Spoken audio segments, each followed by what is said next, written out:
salve, ouvintes do FIAP Decode! Tá no ar mais um episódio do Boletim Tech da FIAP. Eu sou o André Davi, sou o seu host favorito, pelo menos desse podcast aqui, e eu já quero começar dizendo que se tivesse uma premiação no mundo da tecnologia, eu ia querer ser premiado como professor com as camisetas mais nerds do Brasil. Eu não sei se eu ganharia esse prêmio, mas esse desejo eu quero estender também ao nosso convidado misterioso número 1. Convidado misterioso número 1, se você pudesse criar uma nova premiação no mundo da tecnologia para você ganhar, qual seria? Poxa, acho que o gerador de buchitagem online do ano, talvez. Do ano, nossa, gostei. O nosso convidado número 1 vocês já reconheceram, porque já é antigo de casa, mas antes disso, convidado misterioso número 2, qual seria o novo prêmio que você ganharia no mundo da tecnologia? Melhor café. Melhor café? Direto ao ponto. Bom, já deu para ver que para decodificar as notícias de hoje eu tenho aqui Gabs Ferreira, Camilo Micheleto, mais uma vez os dois aqui no Decode. Agora a primeira notícia que a gente vai ter que decodificar aqui é esse negócio de premiação. Já dei até play no timer porque vocês são da casa, hein? Olha só, Globo de Ouro agora vai ter uma nova categoria, a categoria de podcasts. Pois é, a partir do ano de 2026, essa vai ser uma categoria e convenhamos que, principalmente ali depois da pandemia, o número de podcasts e videocasts foi à estratosfera. Sim. A ponto das pessoas acharem que agora a gente está vivendo a queda dos podcasts, porque nós não estamos mais naquele boom. Bom, o que o pessoal do Globo de Ouro diz? Que eles querem acompanhar esse boom de podcasts, a forma como as pessoas estão sendo influenciadas, e que em breve eles vão anunciar detalhes sobre como isso vai ser escolhido, votado e tudo mais. A notícia é do dia 7 de maio e até agora não saíram detalhes. Gabs, você que também é um ouvinte, um criador de podcasts, o que você acha deste tipo novo de mídia? Ele está chegando em espaços que antes eram tão clássicos, tão consolidados, como o Festival de Cannes. Cara, eu tenho uma teoria. Eu acho que a pandemia, é o que você falou, né? Muita gente começou a criar mais podcasts e começou a entrar nesse mercado. Então, a gente tinha muitos podcasts gigantes, ainda temos. Mas eu acho que esse público deu uma diluída. As pessoas saíram um pouco dos grandes e foram ouvir os menores. E tem hoje muitos podcasts que são de tamanho pequeno para médio, que tem uma audiência legal. Tanto que quando eu tava na Lura lá em 2020, ainda fazendo hipster junto com o Paulo, na pandemia o nosso número de ouvintes diminuiu. Caramba! Porque as pessoas pararam de pegar ônibus, pararam de pegar transporte, pararam... Essa é a teoria, né? Essa é a teoria que a gente teve na época. Mas olha, isso que você fala, Gabs, levanta aqui um problema que é, né, numa eventual votação, puxa, eu tenho ali um Golias gigantesco com muitos ouvintes conhecidos e às vezes um Davi ali mais restrito com poucos ouvintes. Tem uma galera muito fervorosa muitas vezes, sabe? Pô, isso é legal. Se for pro voto popular, talvez a gente consiga tirar essa diferença. Talvez. Camilo, você vê com tão bons olhos como a gente tá vendo aqui, será que a gente pode fazer esses pequenos aparecerem nesses momentos, cara? Olha, eu vejo a questão do podcast como também uma forma de aproximação das pessoas, uma pessoalidade. A gente só o vídeo como uma mídia que a gente conseguia ter esse tipo de formato de conversa, e no podcast, na pandemia, as pessoas se sentindo sozinhas, tendo aquela necessidade de se juntar, elas começaram a acessar. Então, esses pequenos criadores faz total sentido eles terem bastante acesso, porque eles estão mais próximos com pessoas que a gente reconhece, né? A gente consegue se reconhecer naquelas pessoas de forma mais fácil. Eu vejo nessa premiação, acho que só a efetivação de um fenômeno que está acontecendo já há algum tempo em relação aos podcasts. E eu vejo com bons olhos também essa disseminação, essa canonização, digamos assim, porque eu acho que a tendência é chegar realmente mais nos pequenos produtores, isso se tornar um movimento que talvez possa reacender essa chama. Cara, é legal você puxar esse gancho de vai juntando a gente, vai deixando a gente mais próximo um do outro, porque para você fazer um programa de TV há 20, 30 anos, você precisava de uma emissora.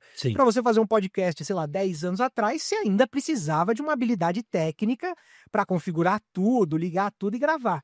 Hoje em dia, qualquer um consegue, a gente está gravando aqui, inclusive, poderíamos estar gravando pelo celular.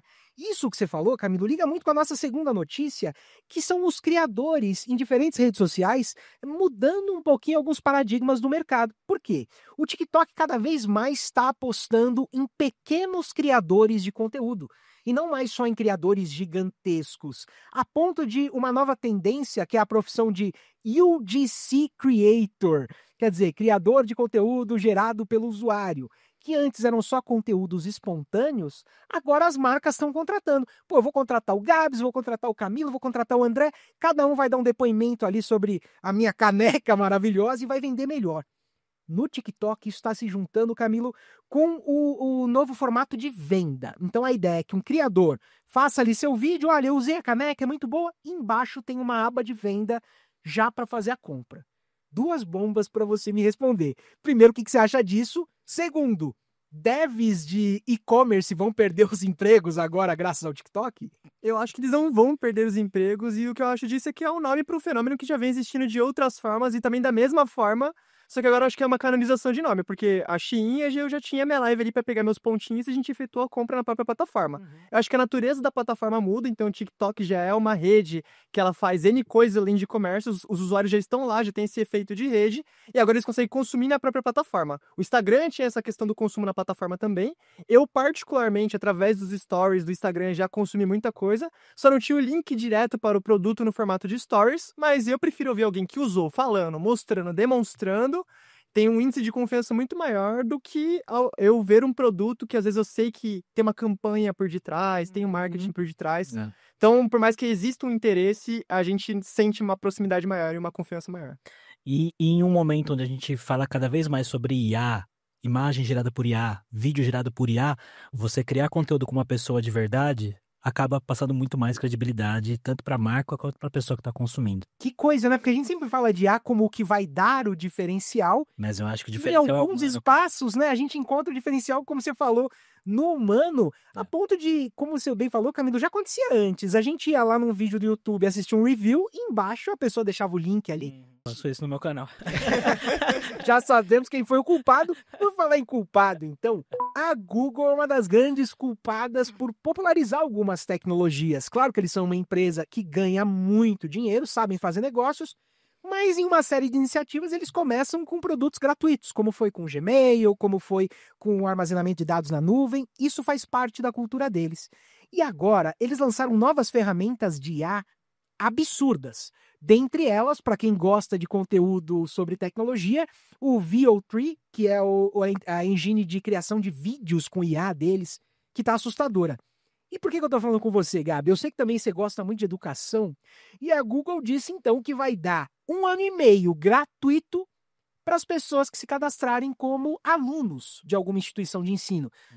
Nesse momento surge um conflito, porque eu tenho visto na internet as pessoas buscando e-mails para usarem, para poder ter isso liberado, outras querendo que os seus sejam liberados. Conta um pouquinho para mim o que você acha dessa estratégia e também desse momento de a gente ter as empresas lutando para conseguir esse público.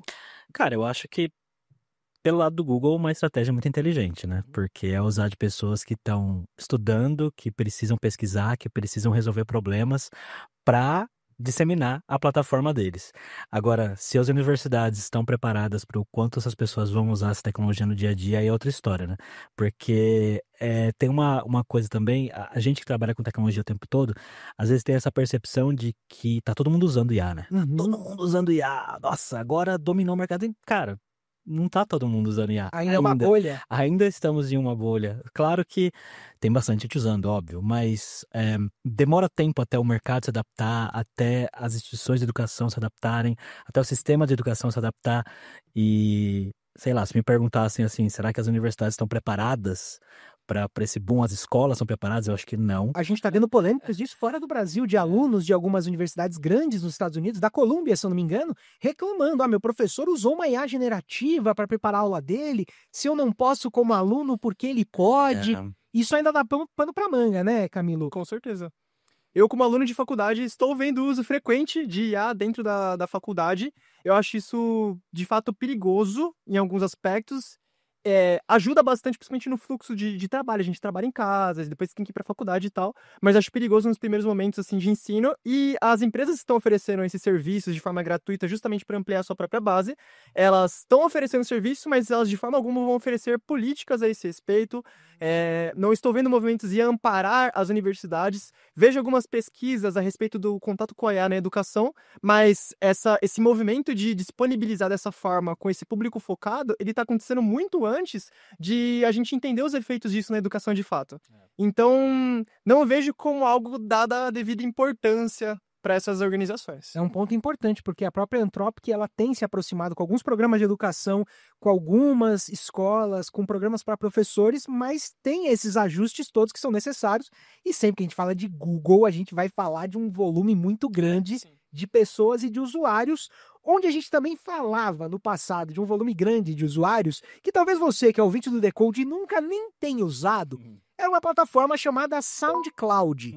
A galera que eram músicos e musicistas alternativos sempre usaram o SoundCloud para hospedar os álbuns das suas bandas. Eu hospedava os meus primeiros podcasts da vida lá. O que está acontecendo agora é que vários artistas e vários usuários estão fechando as suas contas, porque eles descobriram que esses áudios estavam sendo usados para treinar IA. Mais uma vez, a gente discute uma coisa que na bolha parece que está saturada, que a gente não aguenta mais falar sobre isso, mas o mundo ainda está passando por essas discussões.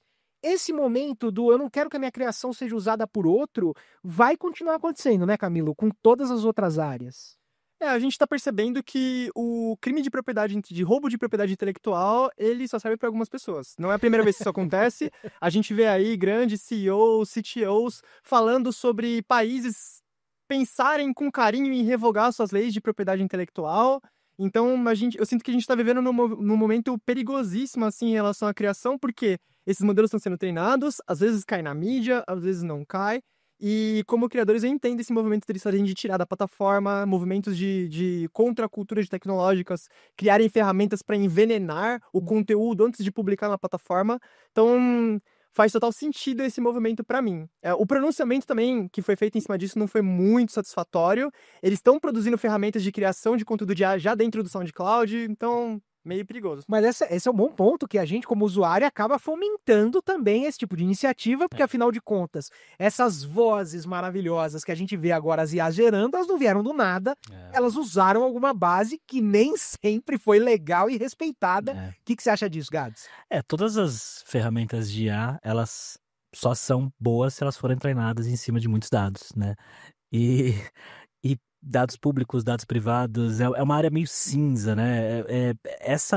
Esse debate de propriedade intelectual, música, criatividade, esse é um assunto muito difícil ainda. Eu acho que a grande verdade é que no mundo ideal, que o Camilo falou, a gente mediria o impacto dessas ferramentas antes de colocá-las no ar, né? A gente pensaria nisso antes de publicar. Mas a gente sabe que não é assim que funciona. E o meu receio é acontecer o que aconteceu com redes sociais, por exemplo. Com redes sociais que impactaram muitos jovens, ansiedade, né? Enfim, não vou nem entrar nisso aqui, mas as pessoas só foram tomar alguma medida depois de 10 anos que o negócio Tanto que a gente vê uma série super recente da Netflix, aquela adolescência, falando de problemas que não surgiram agora, né? Eles são consequência de problemas que sempre estiveram aí. Eu sei que a gente nunca deve individualizar quando é um assunto coletivo, mas eu vou cometer esse pecado. Você se incomodaria que o seu conteúdo estivesse sendo usado para treinar IAs, como provavelmente já está sendo? Cara, sabe que chegou para mim esses tempos uma empresa chinesa falando, olha, a gente quer te pagar uma grana aqui para treinar IA no seu conteúdo e tal. Se você não quiser, beleza, já usar esse argumento. Se você não quiser, beleza, porque já estão usando mesmo. É sério? Caraca, passivo-agressivo. Olha, Camilo, você não recebeu esse e-mail ainda, mas como você se sentiria então nessa situação, cara? Olha, eu me sentiria roubado, de fato. É difícil a gente sentir qualquer outra coisa, mas o que eu me sinto é muito bem por ter vocês aqui arrasando nos nossos minutos de notícias. E quero até trazer uma curiosidade dessa semana. Olha que legal. Uma pesquisa mostra que o povo brasileiro é incontestavelmente o mais miscigenado do mundo. É claro que entre os seres humanos, 99,9% do DNA são idênticos para cada um de nós, mas esse 0,1% aí é que gera as nossas diferenças. E o Brasil, esse país que a gente sempre disse é uma mistura, agora cientistas mostram, através de dados, que essa mistura é imensa, por conta da nossa colonização, por conta da nossa história e da forma como a gente continua até hoje se misturando com outras pessoas de outras origens. Tirando o passado, que, bom, a gente não consegue mudar muito ele, hoje em dia, trabalhar com tecnologia, pensando num espaço tão miscigenado e com tantas pessoas diferentes, é um problema ou é uma solução? Não, na verdade é muito bom. Eu acho que, pra mim, pelo menos, eu acho que quanto mais nacionalidades, pessoas e culturas diferentes você tiver acesso e conseguir vivenciar, melhor você consegue enxergar o mundo. Essa é a minha visão. E você, Camilo? Eu acho maravilhoso e eu gosto desse movimento de pesquisa também, porque ele vai contra o movimento de apagamento de identidade, apagamento histórico. Então a gente vai estar com pessoas miscigenadas conscientes também do seu background, e eu acho isso maravilhoso. Isso é muito legal, a gente saber é bom demais. E o que a galera quer saber, quer continuar sabendo, é do que vocês estão falando agora. Porque, bom, da última vez que vocês estiveram aqui, cada um de vocês já passou um bom tempo. Então eu quero que vocês contem para os ouvintes e para as ouvintes do Decode onde a gente encontra cada um de vocês, do que vocês estão falando, o que vocês estão fazendo. Esse é aquele momento do jabá liberado. Camilo, em que rede a gente encontra e do que você está falando, cara? Eu tô majoritariamente no LinkedIn e tô no Blue Sky, e eu tenho meu blog no Dev2. Você pode encontrar por Micheleto ou Camilo/Micheleto. Eu não tô falando tanto porque eu tô fazendo faculdade, mas geralmente eu falo sobre CSS, performance na web, e eventualmente vou passar a falar sobre porque estou trabalhando com back-end e agora mudei completamente de carreira, então... A gente vai ter que bater um papo só sobre essas mudanças e olha, esses links todos vão estar aqui na descrição desse episódio. Gabs, conta pra gente onde que você tá e do que você tem falado. Hoje eu trabalho no Galaxy, que é um serviço de cloud que mantém um framework chamado Meteor.js, talvez já tenham ouvido falar. Eu sou developer advocate lá, tenho meu podcast, Olá Gabs, Gabs Ferreira no YouTube, e no Instagram e no LinkedIn eu falo bastante sobre carreira internacional e trabalho remoto. Me segue lá. Sensacional! Essa galera vai chegar em peso lá para acompanhar vocês, porque afinal de contas, todo mundo quer conteúdo bom. E para você que quer conteúdo bom, eu já vou deixar uma dica adicional. Hoje, na data de publicação desse podcast, dia 6 de junho, é o último dia para você se inscrever na Semana Carreira Tech, que a FIAP e a Alura estão promovendo. Vai ser do dia 9 até o dia 13 de junho, lives totalmente gratuitas, com profissionais do mercado discutindo as muitas carreiras que existem nesse nosso mercado. Eu agradeço demais, Gabs, agradeço demais, Camilo, por terem estado aqui. E agradeço você, ouvinte do Decode, pela sua audiência. Faz o seguinte, hein? Corre aqui nos comentários dessa publicação no Spotify e conta pra gente se você já tá no mundo da tecnologia ou não e como essas notícias do programa de hoje te impactaram. Aproveita e manda o episódio para um amigo ou para uma amiga sua que também querem decodificar o mundo. A gente se vê semana que vem. Até mais. O FIAP Decode faz parte da Hipsters Network, a rede de podcasts do ecossistema Alura, FIAP e PM3. Quer saber ainda mais sobre tecnologia e negócios? Acesse hipsters.network e siga o @hipsters.network no Instagram.